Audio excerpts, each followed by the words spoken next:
And then we moved to Brian Stelter on CNN. Brian Stelter is a full-time employee at CNN, which is owned by AT&T. Many of you are customers of AT&T. Can you think of a single profundity that has ever come out of this man's mouth? Anything particularly informative or educational or newsworthy? He, too, used to work at the New York Slimes, by the way, before he was in his mother's basement while he was going to Towson College in Maryland. But I want you to listen to this guy. Cut 6, go. The story that's playing out every day on our TV screens and Twitter feeds. He's getting worse. We can all see it. It's happening. So we all see it. Now he knows we all don't see it. Not because we're stupid, because we're smart. He knows there's tens of millions of us who don't see it. We don't work in his newsroom. We don't live in a cloistered, radical left-wing environment. We're not progressives. We don't hate the president. We voted for the president. We want him to succeed. We think he's fighting a hell of a fight. It's happening in public, but it's still a very hard, very sensitive story to cover.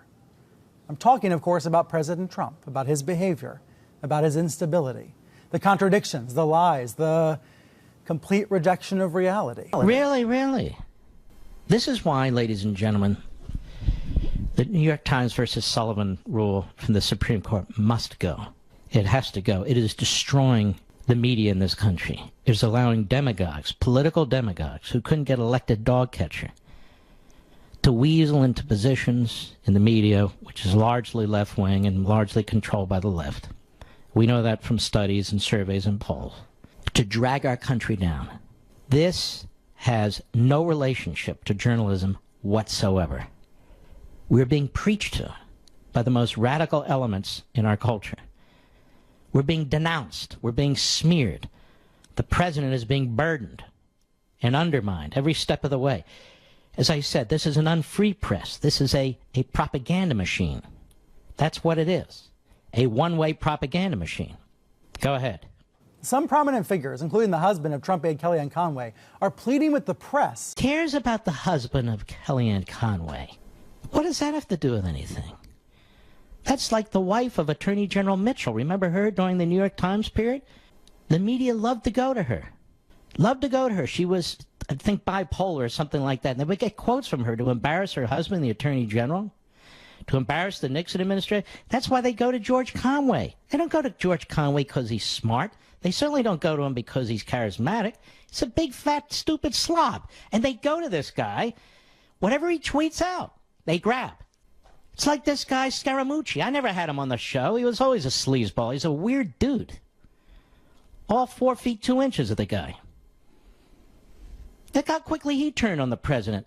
His ego is so massive. On a dime, just like Scarborough. Look how quickly he and his lovely Mika, look how they turned on the president. But they're all mentally healthy. They've all seen the light because they're on the attack against the president of the United States. Go ahead. To take this more seriously.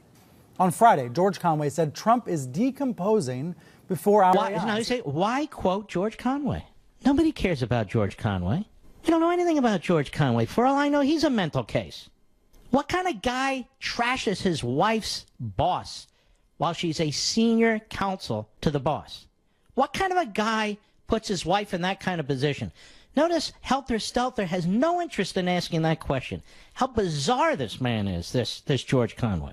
So they quote him. Next thing you know, they'll quote some porn actress. Oh, they did. Next thing you know, they'll quote the porn actress's lawyer, who's got felony charges up the wazoo. Oh, they do. They do. They'll quote anybody. They'll interview anybody. They'll make infamous anybody. These are the same sickening frauds who tried to destroy Brett Kavanaugh. And I'm not a Brett Kavanaugh fan. But what's fair is fair. Who tried to destroy this man with horror stories, lies about gang rape, with not a scintilla of evidence. None. These unbelievable lies and stories plastered on television and radio day after day on the Senate floor in the Senate committee. The media pushing them. The media serving as sieves for the leakers. I'm not done. I'll be right back. I mean, what if I sat here behind this microphone every day and called Nancy Pelosi mentally ill? How long do you think I'd last? Every time she shows these nervous twitches, she can't complete a sentence. What would happen to call our president Hitler? What if I started calling her Eva Braun? How long do you think I'd last behind this microphone? Oh, yes, the mentally ill Eva Braun. How dare you? The same newsrooms that call our president mentally ill Hitler, or some such thing. Or how about Chuck Schumer? Call our president Hitler. Maybe I'll call Schumer Himmler. Oh, you can't do that. No, he's not Himmler. No, the president's Hitler, but he's not Himmler. You understand, folks, what I'm talking about here? What they're doing to Trump with this mental illness stuff and the Hitler stuff, what are they doing? They're trying to dehumanize him. It is a steady, relentless campaign trying to dehumanize him, create a narrative, and create a character through character assassination. And they will cobble together miscreants, malcontents, and reprobates who they promote on their channels in order to do so. They will cherry-pick his tweets, cherry-pick statements he makes. They will downplay or not report about his successes, and they will announce at the top of their lungs, difficulties that occur in any administration when you need Congress and the courts and so forth and so on. So that's what's going on. They're trying to dehumanize Donald Trump, and it's a very dangerous game. Very dangerous game. They're using propaganda, the big lie, and they're all saying the same thing. Continue with Stelter from Sunday. Go ahead. Our very eyes. He said, quote, Republicans need to face up to the fact that the president is mentally unstable and psychologically unfit. Now, this is amazing. This is a reporter. He's not trained. He's never analyzed the president. This is really a firing offense. This is really unconscionable. It is beneath contempt. The president is mentally unstable and psychologically unfit. Brian Stelter. Who the hell's Brian Stelter? He's a nobody. He's a nobody. He's a punk. Go ahead. Now, Conway seems to think it's narcissistic personality disorder. But who cares what Conway thinks? He's a slip-and-fall lawyer who's busy stabbing his own wife in the back, who apparently has his own psychological issues or problems. But Stelter has no problem with that. Go ahead. Have other concerns. Anthony Scaramucci is out there saying mental breakdown. Anthony Scaramucci was a joke 2 weeks ago to the lib media, always a joke to me. The mooch. No, he's the moocher. He's a media whore. As is Conway, as are all of them. They're only known because of their brief associations with Trump or people around Trump. Who the hell's Anthony Scaramucci and who the hell gives a damn? Nobody. And yet they push him out there like he's a porn star. Porn star, the lawyer's porn star, Conway, Scaramucci. They're all nobodies. And yet they are used to frame a narrative, to dehumanize the President of the United States. Go ahead. What makes them so worried? Well, stuff like this. This summer has been chock full of examples. Trump making racist remarks about Baltimore. He didn't make racist remarks about Baltimore. You disgusting little... Okay, watch it, Mark. Go ahead. Baltimore making racist comments about the squad. He didn't make racist comments about the squad. They're anti-Semites who make comments about Jews. Go ahead. Repeating ridiculous claims about voter fraud, denying things you can hear with your own ears, like calling Meghan Markle nasty on tape and then claiming he never said it. He didn't call her nasty. He said her comments were nasty. This man is a serial liar. Serial liar. Go ahead. He's been bragging about his visits to hospitals in Dayton and El Paso. He did once mix up Dayton and Toledo, two different cities in Ohio. So what? So what? Joe Biden does that every 15 minutes. You don't call him mentally ill. You don't call him mentally unhinged and unfit for office and psychologically unfit. He's also a career liar, just like your network, filled with career liars. Go ahead. Then there's canceling a planned trip to Denmark over the Greenland dispute. So what? So what? Go ahead.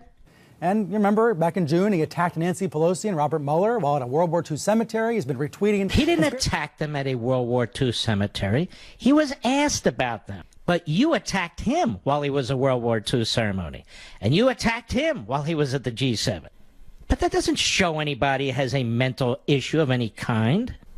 Go ahead. conspiracy theories about Jeffrey Epstein. The list goes on. There was no conspiracy about Jeffrey Epstein. He was mocking the Clintons, tongue-in-cheek. I just disputed every damn thing this guy raised. Go ahead.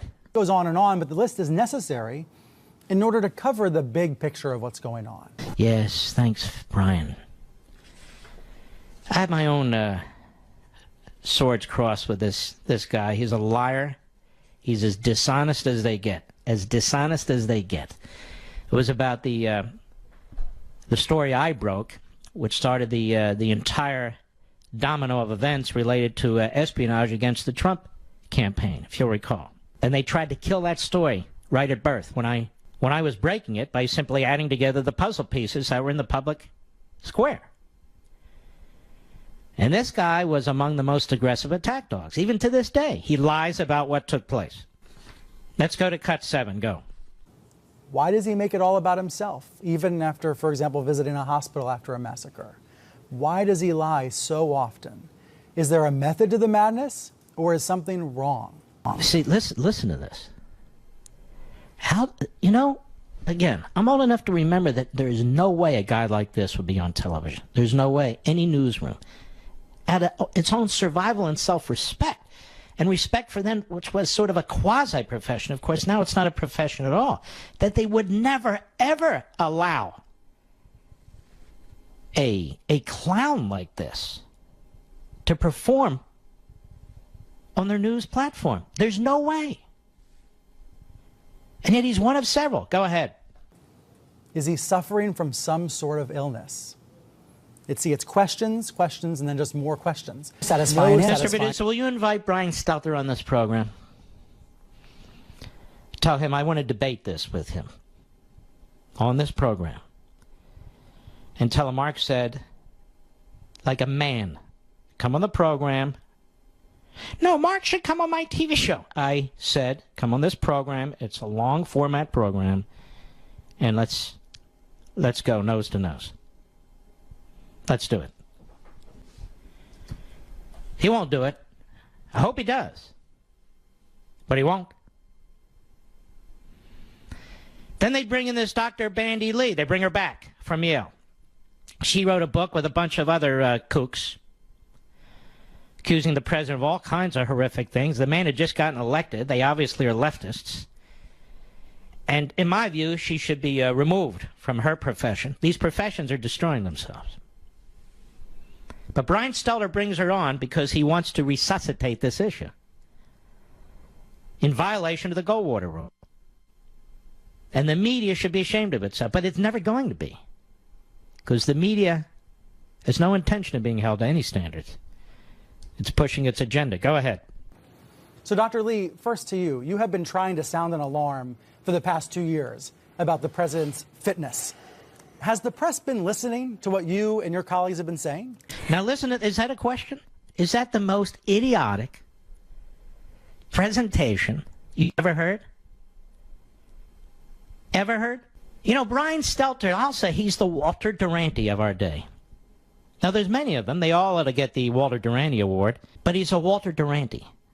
Now, those of you who've read on Freedom of the Press, you know exactly what I'm talking about. He's a liar. He's a propagandist. He's a mouthpiece for the state. Well, the state mark is Donald Trump. No, he's not. Trump is an outsider who will be serving the presidency 1 or 2 terms, temporary. But Brian Stelter is a mouthpiece for the permanent state. They all are.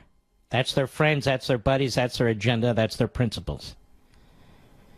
But to ask a question like this, after having cherry-picked the guest, this is not news. It's not even close to news. It's not even honest opinion. Go ahead. Not at all. I feel that the press has actively tried to shun us, especially the New York Times editorial that seems to have been published in collaboration with the past APA president.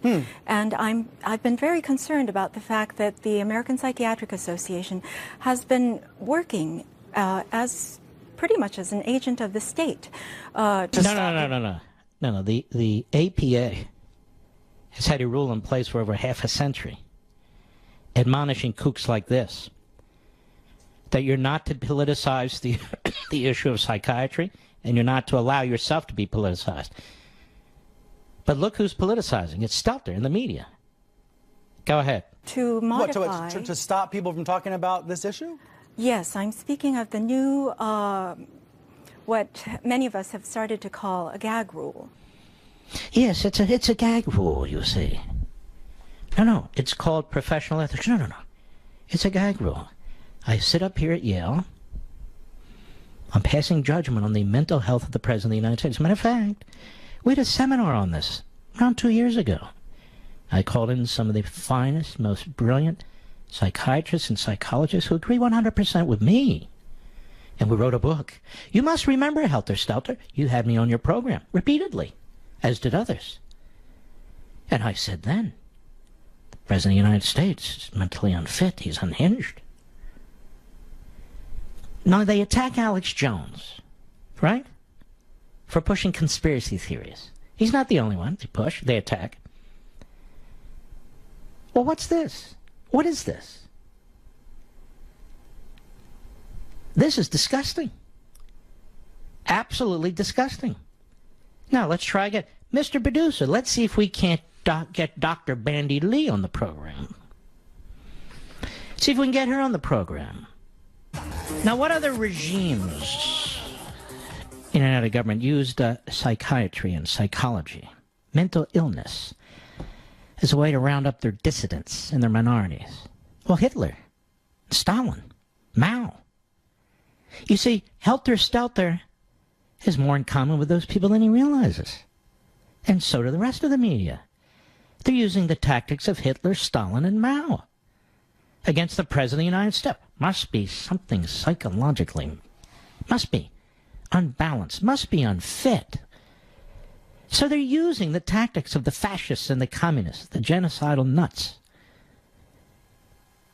in the media against the President of the United States. And by the way, they use it against you. You're his supporters. How much time do we have, Rich? Not enough time. I'm sorry, folks. I'm not trying to pump this. But this, I don't have the time necessary to play this last clip. And you know me, I don't play clip after clip. But I needed to pull this together from the various sources so you can see what's going on here. They're taking a page out of Hitler, Stalin, and Mao's playbook and applying against the President of the United States.